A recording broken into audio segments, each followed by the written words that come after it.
act of giving. Okay, I see that Sister MJ is here. Sister, do you think you can sit here to help me read? There's some parts, yeah.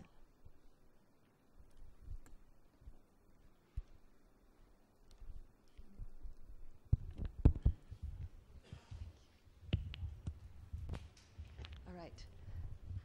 I'll put on the first 2 slides. Okay, Sister MJ will read for us. Okay, yeah.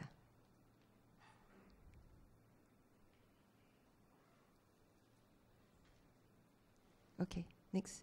Okay, right.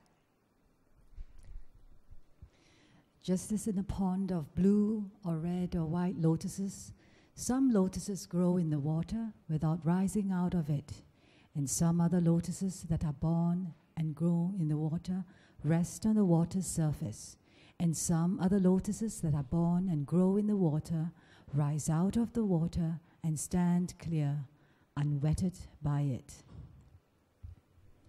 So too, surveying in the world with the eye of a Buddha, I saw beings with little dust in their eyes, and with much dust in their eyes, with keen faculties and with dull faculties, with good qualities and with bad qualities, easy to teach and hard to teach, and some who dwelled, seeing fear and blame in the other world.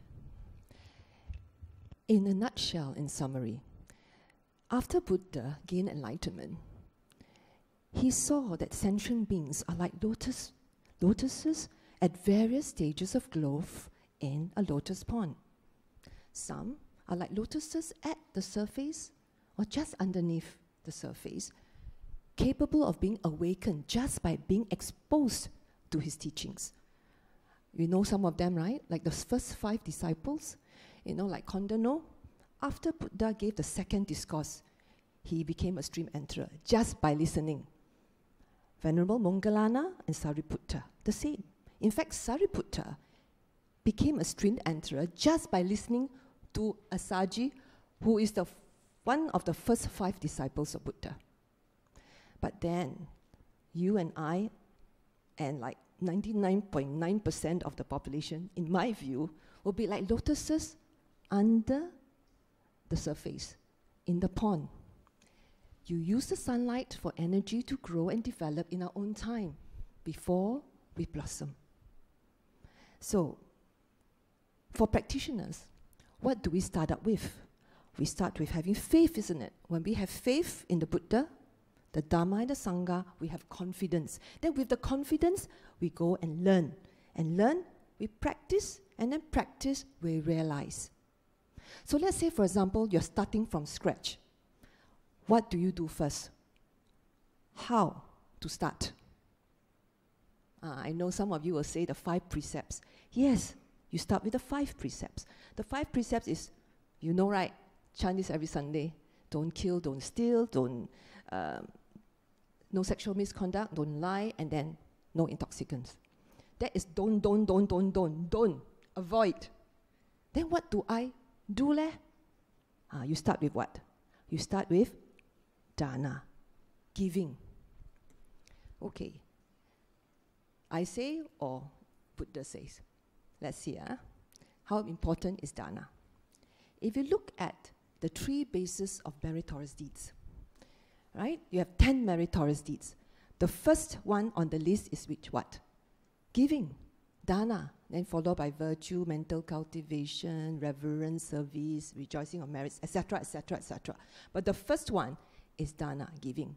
The 10 meritorious deeds describes the kind of deeds that comes from spiritual development, the kind of happiness you derive from it. It's not dependent on external causes. It comes from the heart.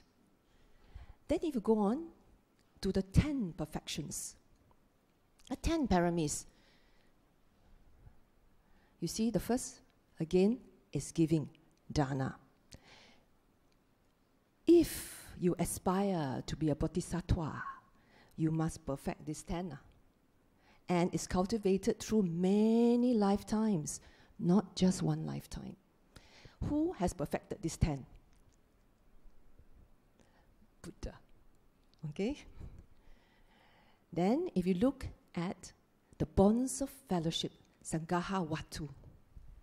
These are the 4 qualities that hold a bond, hold a fellowship together.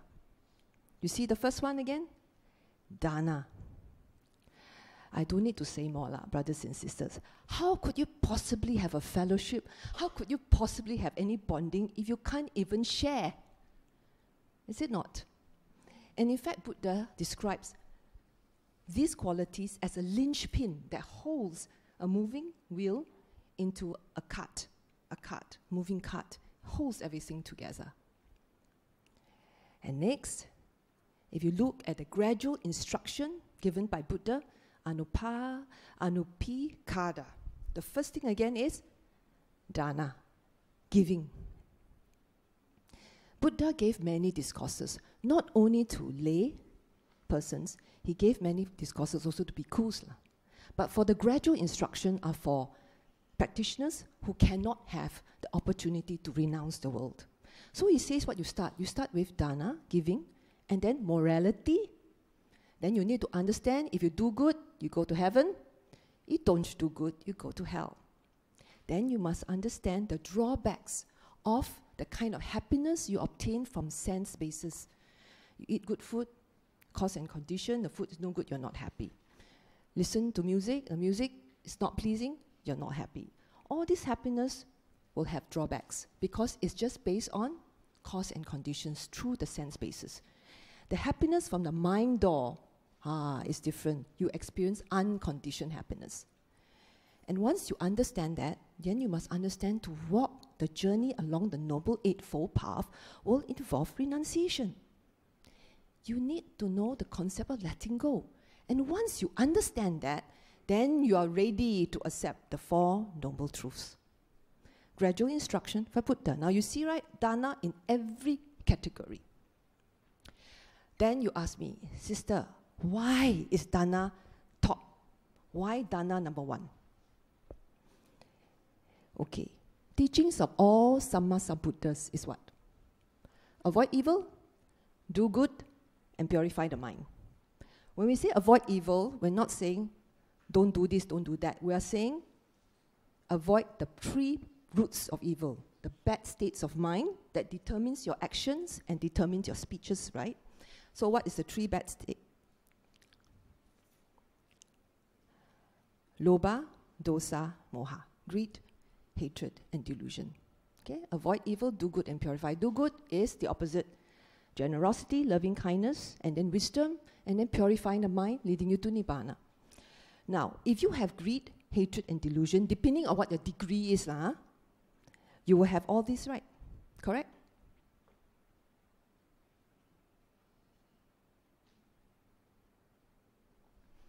All this comes from what? It comes from craving and clinging to perception, to views, what should be done, what should not be done. You don't want this, I want that.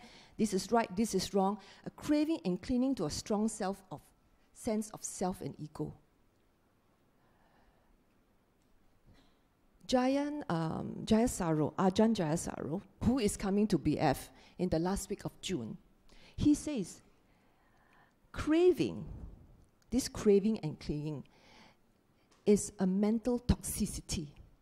He says that the lowest and most vulgar form of craving and clinging is craving and clinging to possessions, to things. When you do dana, you give, you are forced to be detached from the things you give away. Yes, dana can be material, giving away of things can be immaterial like time. Dana counters greed. When you keep practicing giving, for that moment or two, the practice frees you from attachment, frees you from the craving and clinging, because, brothers and sisters, generosity and craving cannot exist at the same time. Ask yourself, mind can only have 1 thought per time, right? Whose mind can consist of 2 thoughts at the same time? Okay, all of us are normal. So you understand this, the importance of dana? Okay, let me give you this example. For example, there's this example, this boss of this company. He has to donate $5,000 to the old folks' home. Why? not because he wanted to, but because his employees had a campaign and each donated 500. And he's the boss, so the company donated $5,000 because he had to, not because he wanted to, but he gave. And then the old folks' home decided to throw this company a luncheon, a thank you, to say thank you. So he went with his staff. When he was there, he realized the money that they raised were used to upgrade the facilities, to buy new mattresses for the old folks, and gave them a lot of joy. He was gladdened. He was happy. So the next time when someone calls him to donate, he will say, okay lah, don't mind, I donate. Got tax exempt receipt? Okay, got tax exempt, I donate. The next time someone asks him to donate again, he says, okay, I can give. Can you imagine? He started to develop empathy and compassion. Then suddenly he heard that in Nepal, disaster happened. Straight away he says, okay, without thinking, I will give $1,000. This time round, it involves a sacrifice because he was setting aside the $1,000 to treat his friends in Tanglok. You know Tanglok, the set dinner, is $800 plus GST and service charge. So he said, okay, I'm going to give this $1,000 to this Nepalese fund. Can you notice? Because of the practice of giving, his mind started to turn. The habitual tendencies to crave and cling is actually weakened. So in time, this giving, the tendency, the mental tendency to hold on to views, to hold on to perceptions, also will weaken. To hold on to the sense of self also will weaken. Actually, brothers and sisters, you realize those people who are very kiam, right? Very stingy, right?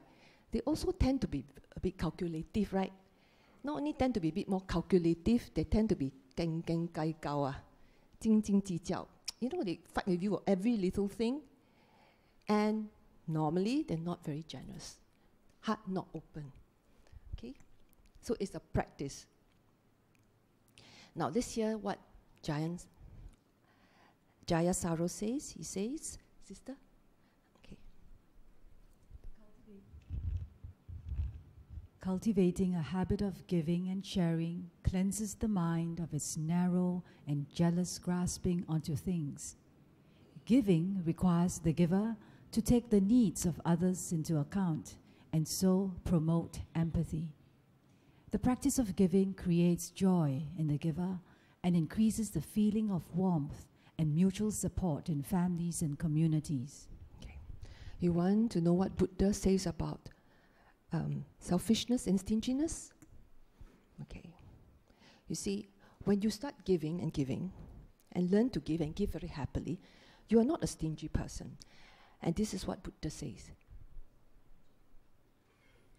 Without abandoning these 5 qualities, one is incapable of entering and remaining in the first jhana. Which 5?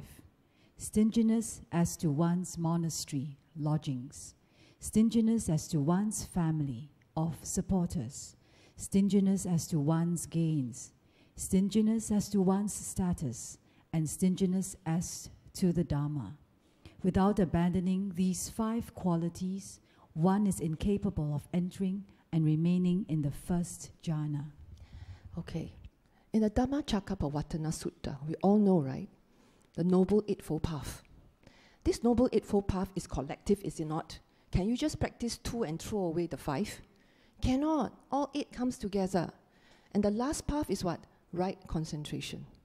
Now, right concentration means that you're able to reach the stillness and the quietness of the mind, that you can start to see Dhamma and start to realize Dhamma. You need minimum first jhana. First jhana, not hard to reach. A lot of people who practice seriously can easily get first jhana. It just means that level of concentration where you can feel mental, physical bliss, your mind is very quiet, you have a unification of the mind. Right? Now, you see here what the Buddha say.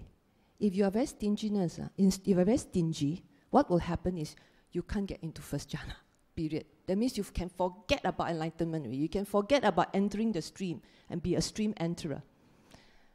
Okay? So that's how important it is. The heart must be open. Sister?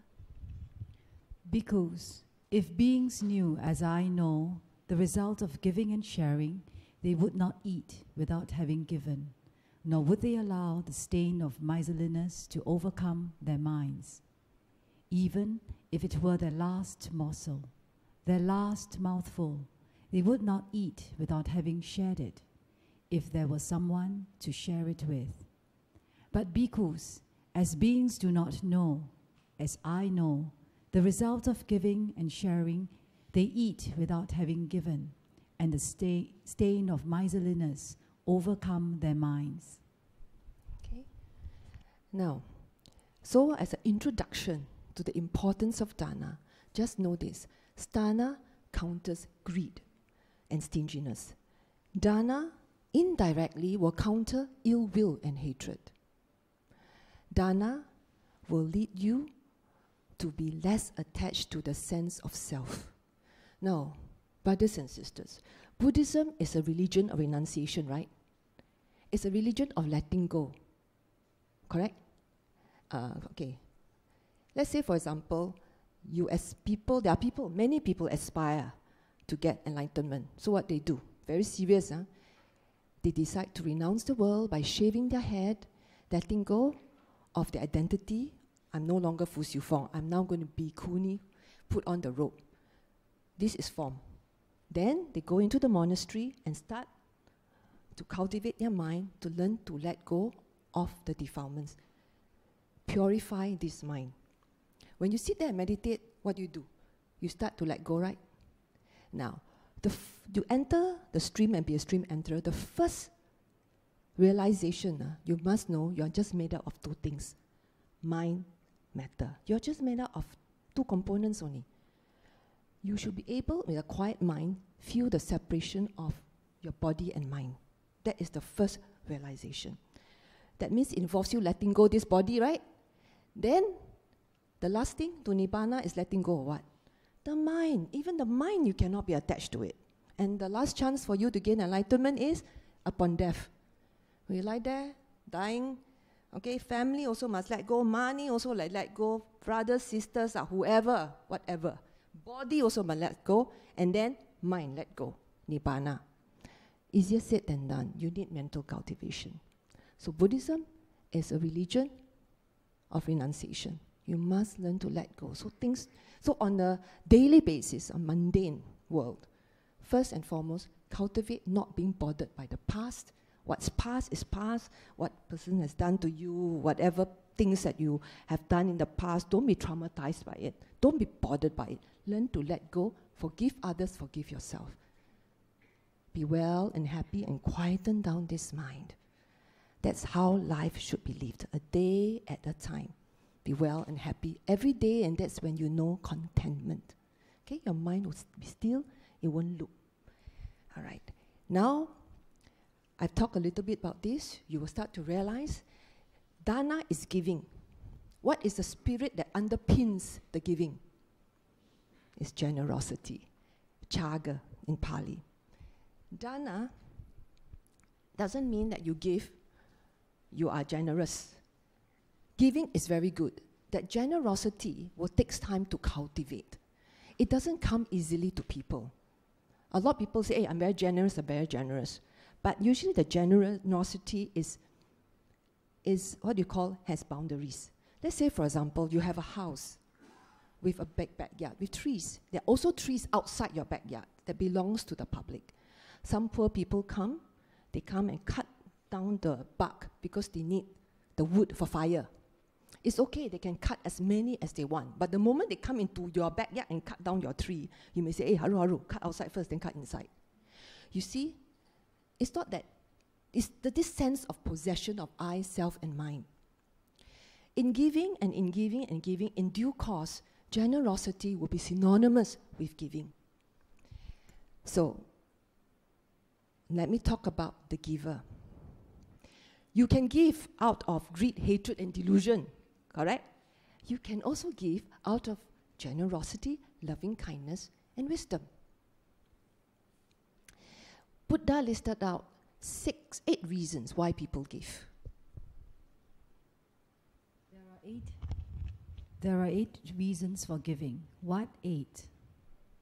People may give out of affection, or in an angry mood, out of stupidity, out of fear, or because they think such gifts have been given before by my father and grandfather, and it was done by them before. Hence, it will be unworthy of me to give up this old family tradition. Okay, brothers and sisters, quite commonly, right, people give out of affection, boyfriend, girlfriend. Can you imagine you date someone who don't even give anything to you out of affection? Don't marry that person. Recipe for disaster, all right? Or you give in an angry mood. You give poison or arsenic, lah, okay? Out of stupidity, superstition. Out of fear, you are blackmailed. Or you fear what people think of you. You don't want to be known as stingy, so you must give save face. Or you give with no altruistic reasons. Because it was done in the past, I better do it. Okay, let's look at the other reasons. Or because of thinking, by giving this gift I shall, after the body's breakup, after death, be reborn in a happy realm of existence, in a heavenly world. Or because of thinking, when giving this gift, my heart will be glad, and happiness and joy will arise in me.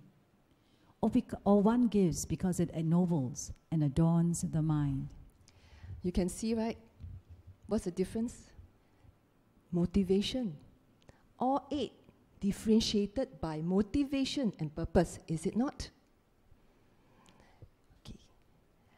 Let's look at this next slide. Okay.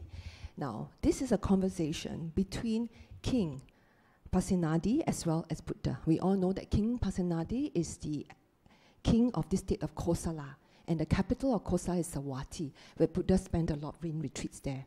So he asked Buddha, where, Lord, should a gift be given? So when do you give? Wherever the mind feels inspired, great king. Now in Pali, it is Yatako Maharaja Chitam Pasi Da Diti. Now, Pasi Da Diti, if you look at the Pali dictionary, it means quite a lot of meaning. It please, satisfied, you have faith in, you are inspired. But essentially, if I can just summarize this word, it just means happy. You need to give when you're happy to give. Now, then Buddha was asked, might there be the case where a person gives a gift of a certain sort and it does not bear great fruit or great benefit, whereas another person gives a gift of the same sort and it bears great fruit and great benefit? In other words, 2 persons give exactly the same type of gift. Is it possible that one will gain more merits than the other? And this is Buddha's reply. Yes, Sariputta, there would be the case where a person give a gift of a certain sort. Why, Lord? He gives this gift, food, drink, clothing, a vehicle, a garland, perfume and ointment, bedding, shelter, and a lamp, to a priest or contemplative. What do you think, Sariputta? Might a person give such a gift as this? You see, what's Buddha's answer? What is the motivation? Okay, so now I'm going to set below, right, where from this sutta, Buddha actually listed out the purpose of giving. And then he gives example of kind of merits you will get by showing where the person will be reborn into. It's example only. Remember during that time, no pen and paper. When Buddha was giving the discourses, it was transmitted orally. Right? That's the reason why Buddha has to use examples so that people can understand. Okay? Yes, sister? Seeking own profit with the mind attached to the reward, seeking to store up for himself with the thought, I'll enjoy this after death. Okay, so you can see he's expecting something in return, right? It's still giving, it's still good. You go to realm of the 4 kings. Realm 6. Giving is good. All right. So that is indifference. It's good, I give. Higher, realm 7. This was given in the past, done in the past by my father and grandfather. It would not be right for me to let this old family custom be discontinued. Altruistic reason, not expecting much. Realm 8. Ding, ding, ding. It goes higher. I am well off. They are not well off. It would not be right for me, being well off, not to give a gift to those who are not well off. Out of kindness and compassion. Higher, realm 9. Just as there are great sacrifices of the sages of the past, Ataka, Wamaka, Wamadewa, in the same way will this be my distribution of gifts. This involves some kind of sacrifice on your part. Higher, realm 10. When this gift of mine is given, it makes the mind serene. Gratification and joy arise. You're aware of your mental state. Realm 11. Higher. This is an adornment for the mind. This ennobles the mind. Your goal is purification. You want to purify your mind. You want to ensure your mind is always in a wholesome state to facilitate your journey along the Eightfold Path. The highest, realm 12. As I said, this is an example. Giving is good, but the motivation behind the giving is going to determine the amount of merits you get. Okay, let me just give you the story. The next slide. Now, Venerable Kumara Kassapa was giving a discourse to Prince Payasi. Before Prince Payasi met Venerable, he was a non-believer. He doesn't even believe in karma or afterlife. But after one discourse with the Venerable, he became a changed man. He then established a charity for ascetics and Brahmins, wayfarers, beggars, and the needy. So it's good. He has a lot of money. He's a prince. So he started a charity. But the thing about him is that he was not very careful about the gift. Right? He gave away things that he probably won't use himself. And he asked a Brahmin youth by the name Uttara to supervise the giving. And Uttara often complained to him. But sir, the food in the donation is like this: unhusked rice porridge together with pickled brine. You wouldn't want to touch it with your foot, much less eat it. And the rough cloth with knotted fringe, you wouldn't want to touch it with your foot, much less wear it. Okay. And then Prince Payasi, having given the donation inattentively, having given the donation not with his own hand, having given the donation thoughtlessly, having given the donation as if he were throwing it away, on the breakup of the body after death, reappeared in the company of the Devas of the 4 great kings in the empty Sarisaka palace. How about the Brahmin youth Uttara, the one who supervised the giving even though he didn't come up with a single cent? Because he gave so happily and gave from the heart, he went up 1 realm above the prince. Okay, so in a nutshell, in summary, give with a wholesome state of mind. Whenever you give, ask yourself, what is the purpose of giving and what is your motivation? Do not expect anything in return. Okay, if you give, you expect to have a trophy, or you give, you expect to have fame. Unwholesome state already. Don't expect anything in return. And some of you will look at me and say, sister, if I give, I expect merits, leh? Nothing wrong, ma? Okay? Now, be it merits, let it be a motivation. And when you give, okay, you say that whatever merits I obtain from this good act may be shared with all. Or you can say, whatever merits I have accumulated from this good act may ennoble my mind and may facilitate my journey along the Noble Eightfold Path. Like that, okay? The purer the motivation, the more the merit. So which is the purest motivation? Ennobling the mind. Okay? And you can still perform dana even if the gift is not yours. So it doesn't really matter that you don't have a lot to give. It doesn't matter. If someone else is giving, be gladdened, be happy. So if you go to a charity auction, for example, you don't have $10,000 to bid for a painting, but someone else managed to do so. The first thought that comes to your mind is, what happy You don't go say, alamak, he can, I cannot. Why are you doing this? Want to strain yao, is it? No, don't have this kind of thought, You'll be very gladdened, you'll be very happy. You also benefit. It's called anumo dana. In Thai, we call appreciative joy, mudita. All right? The Brahma Vihara, the sublime states of mind, what are they? Loving kindness, compassion, appreciative joy, and equanimity. So you feel happy for other people. And normally this kind of mental state need a bit of mental cultivation. If you always practice appreciative joy, you will never feel jealous, you will never feel competitive with others, you will never compare. You have this deep sense of contentment. What other people do not important. You care about your own mental state, whether you are wholesome, whether you're a kind person, whether you're a good person, and whether you are reaching your goal of enlightenment. Okay? Now, let's look at the next slide from the Dana Sutta. And how is a donation endowed with 6 factors? There is the case where there are the 3 factors of the donor, the 3 factors of the recipients. And which are the 3 factors of the donor? There is the case where the donor, before giving, is glad, while giving, his or her mind is bright and clear, and after giving is joyful. These are the 3 factors of the donor.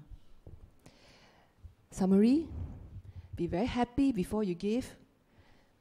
Be very happy during giving. Be very happy after giving. Very simple. Don't after you have given something then say, Allah, regret. Did I give too much or too little? Maybe I shouldn't give. Maybe I should have checked before I give, right? How come like that? Stupid. No. Give, that's it. Let go. Finito. Let me just tell you a story. Okay. Now, one day, the same king, Pasenadi, went to see Buddha. He just ran an errand. So Buddha asked him, where do you come from? He said, I just transported a lot of gold and silver from the village all the way to the palace. Because this moneylender died, he had no heir. He had so much stored up that because he had no heir, it was given to the state. So he was wondering, he said, Buddha, this guy has a lot of money, but he doesn't know how to enjoy life. He only has 3 sets of clothing. He only eats broken rice and pickled brine. And his mode of transportation is a dilapidated cart with awning of leaves. Why? And Buddha say, karma. You see, this moneylender, many lifetimes ago, he did a good. He must have done some good, right? To be a moneylender, to be able to have so much money. He gave dana to a silent Buddha. Can you imagine? That is a very meritorious deed. He gave to a silent Buddha by the name of Tigarasiki. After giving the dana, he regretted it. Okay? But because he had done the good, he was born in the heavenly realm 7 times. Okay? And then he was born in human realm another 7 times. And each lifetime, he was rich. But he never knew how to enjoy his richness. Can you see? Because of his regret, you know that consciousness has a bit of craving and clinging. He could not enjoy the comfort his wealth could bring him. And on top of that, he never generated new good karma, new good merits. He was still very stingy. So, after these 7 lifetimes, he exhausted all his good karma. Buddha say he went to hell because the fruition of a bad act of karma he did many lifetimes ago. Okay, so I just tell you this story, so it has a more impact. Okay, next slide. There are, O monks, these 5 gifts of a superior person. Okay. What 5? Yes. Very important when you give, right? It's the mental state, right? The mental state will determine what you say and how you act. So the manner of giving is actually very important. A person gives a gift out of faith. He gives a gift attentively. He gives a gift at the right time. He gives a gift with an empathetic heart. He gives a gift without denigration. Self-explanatory, right? You don't just toss some money to a beggar because you want the beggar to go away. Want to give? Be empathetic. Give out compassion. Then you will see what are the needs, and what you give will meet the person's needs. Okay, here let me just talk a little bit about, like for example, when Arya Sangha is here and we want to do dana, don't give him food that you yourself will not eat. That is respect, correct? Don't go and buy him char kway teow every day just because it tastes good. Be careful in how you give. That is being attentive, all right? And usually, you know, for Arya Sangha, when they have reached a certain level of attainment, try to give them vegetables instead of meat, because for all you know, they will probably see meat as carcass, right? So be more attentive. Right. So I finished the donor part. We shall talk about the gift. Okay. So what do we give? Money, yes. Food. All right. You take your time to study the slide. It can be time. It doesn't mean money only. Dana can be immaterial. It can be material form, immaterial form. Yeah? Oh, okay. Siew says that like that.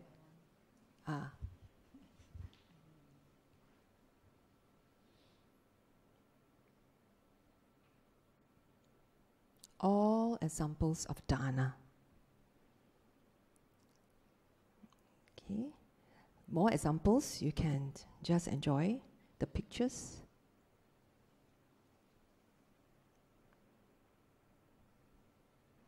BF arranged a lot of such activities.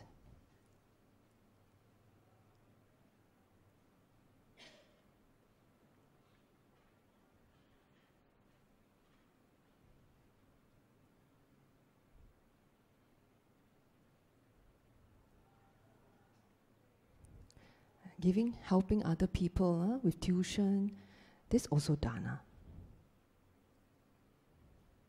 All right? So who do we normally give to in Buddha's words? There are these 5 seasonable gifts. Which 5? Gifts to a newcomer. Means someone who is starting up home. All right, like, you know, I just started working. I need funds to help me build a home. I have a family. 1 going away. Close to home example, like a maid, finished the contract, need to go back. You can give her something to bring back. 1 who is ill. 1 living in time of famine. A virtuous person. A virtuous person, we're talking about the Arya Pugala, the attained ones. All right, who has Sotapanna, Sakadagami, Anagami, Arahant, because they are very virtuous. So these are the 5. You see, right? You give to a person who needs the gift. You don't go to an old folks' home and donate caviar. That's not what they need. You understand? Or you have to exercise wisdom in giving. Next slide. 3 factors. 3 factors leading to heaven. Speak truth and be not angry. From little, give to one who asks. By these conditions, 3 to go, unto the presence of the gods. This is the Dhammadharma verse. Avoid evil, do good, straight away heavenly realm. All right, realm 6 to 11. Mental cultivation will bring you up higher. Know that is a good deed. Dana is a good deed. All right.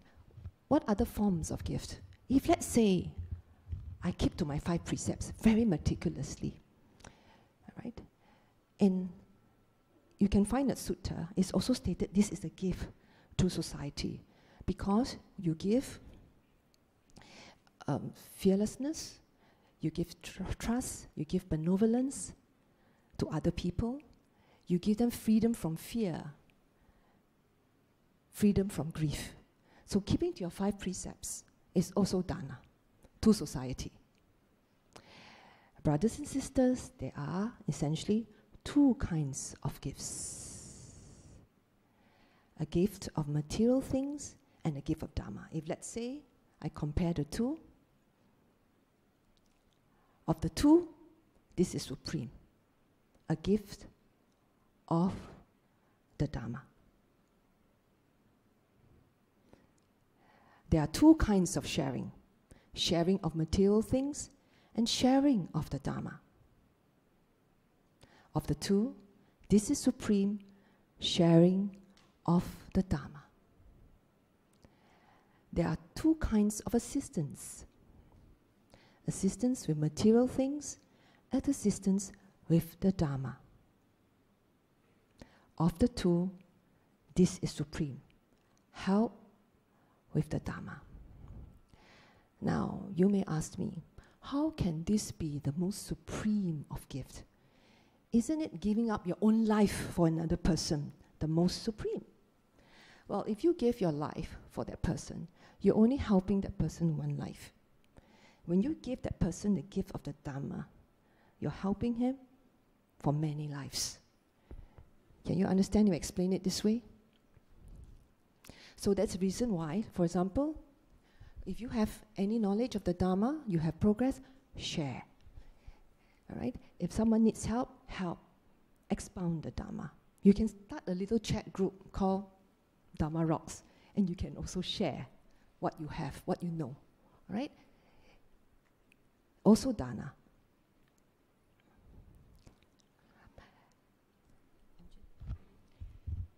The gift of Dharma transcends all gifts. The taste of truth surpasses all tastes. Delight in the truth exceeds all delights. Destruction of craving conquers all ills. So, let's go to the next slide. I've talked about gift. Now we move on to the last part, which is about the recipient. Even if a person throws the rinsings of a bowl or a cup into a village pool or pond, thinking, "May whatever animals live here feed on this," that would be a source of merit, to say nothing of what is given to human beings. In other words, anybody can be a recipient of your gift. Right. Let's look at the slide. You can see for yourself, all these can be recipients.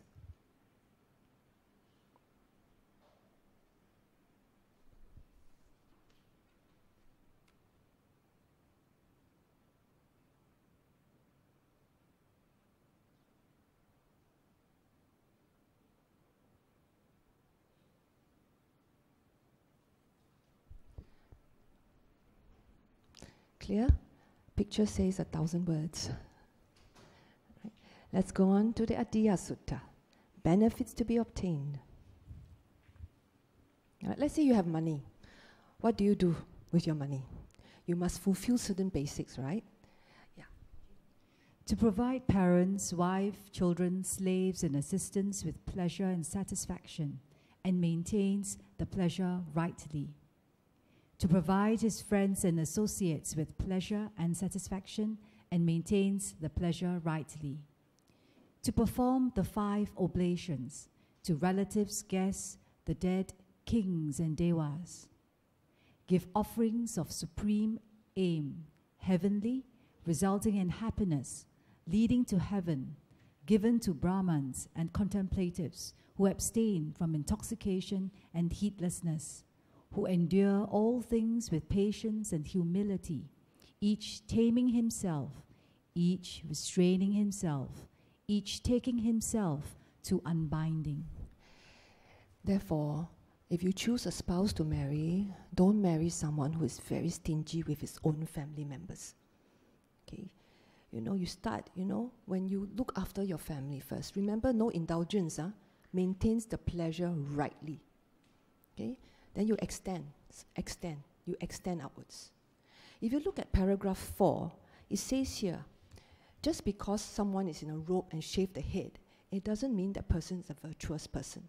Buddha encouraged the lay people to support the Sangha.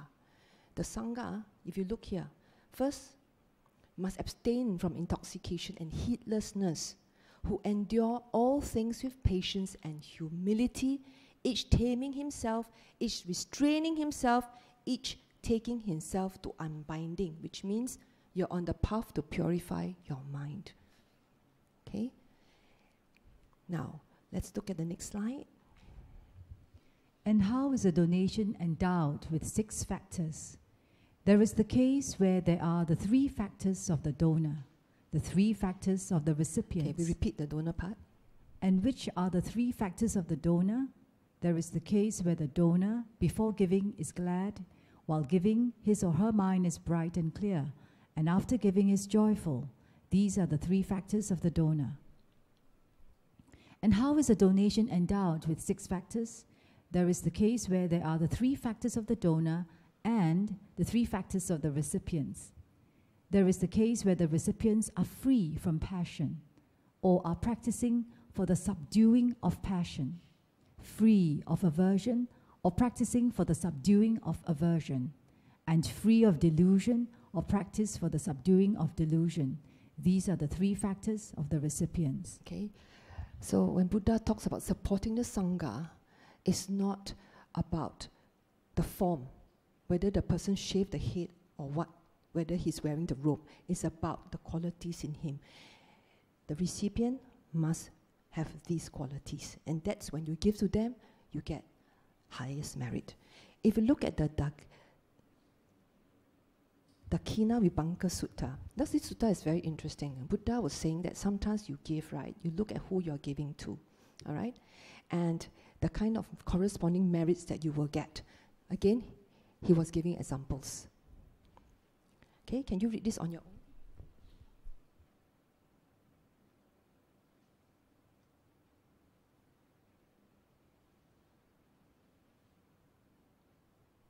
Examples only, yeah? Can you see if you give to somebody who has entered the path, stream enterer, Sotapanna Magga, just on the path when you give, you get a lot of merits, all right? That's why in BF, you know, usually we have someone who is from the Arya Puragala come, we will publicize and say, look, come and do dana, okay?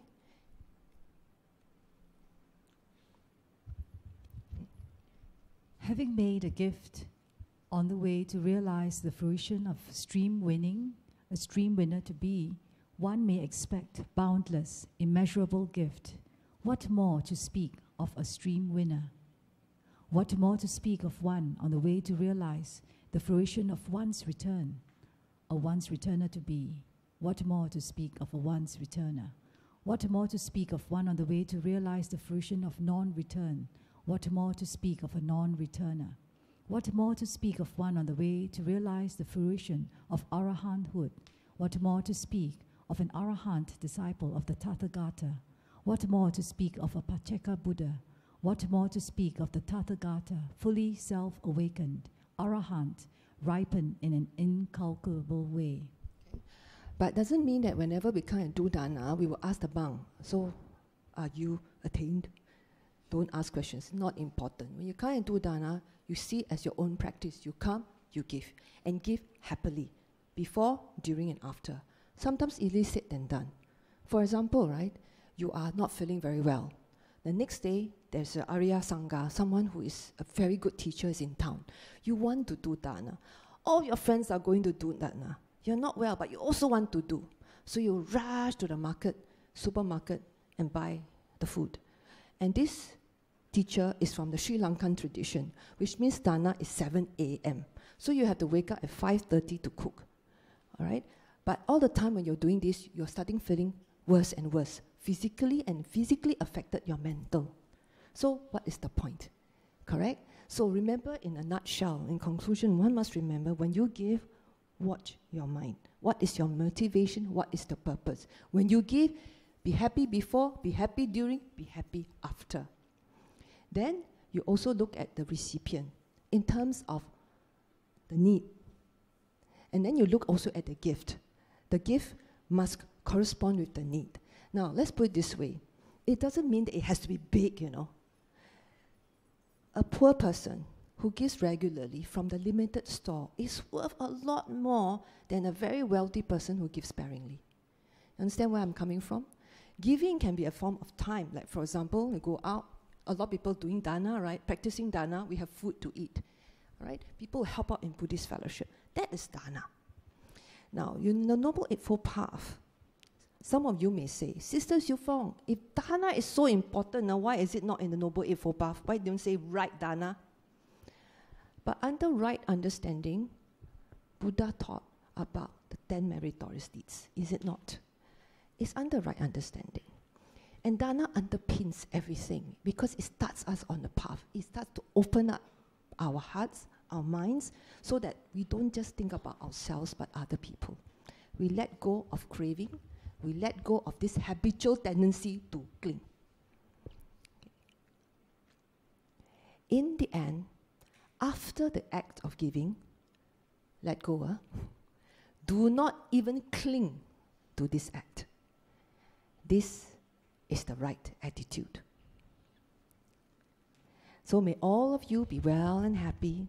May all of you always live life as a true Buddhist by doing good, avoiding evil, and purifying the mind. Okay? So, sadhu, sadhu, sadhu. Okay. Any questions?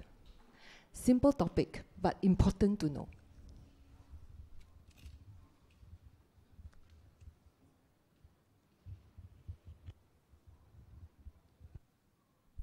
So simple, no questions. It's okay. Brother Chan.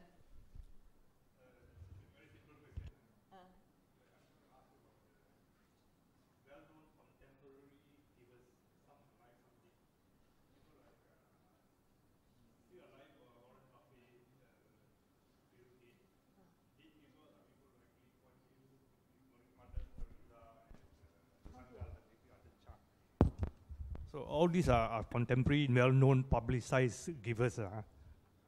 Warren Buffett, Bill Gates, Lee Kuan Yew, Mother Teresa, and the Sangha, maybe Ajahn Chah. So how would you classify these type of people within that context of what they have done? In the case of Warren Buffett and Bill Gates, they give, but they also want more, see? Because especially Warren Buffett is making more money by giving.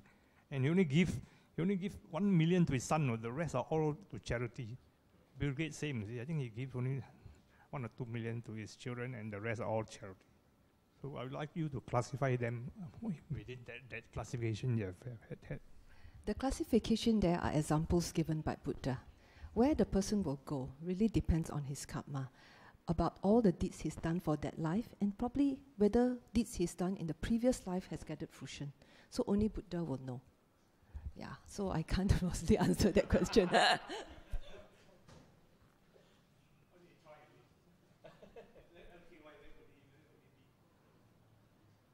I hope he'll be up there very high.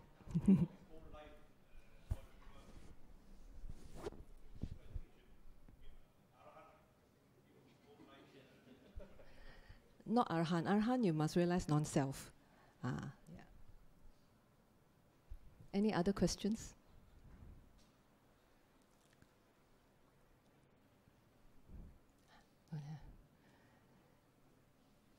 Okay.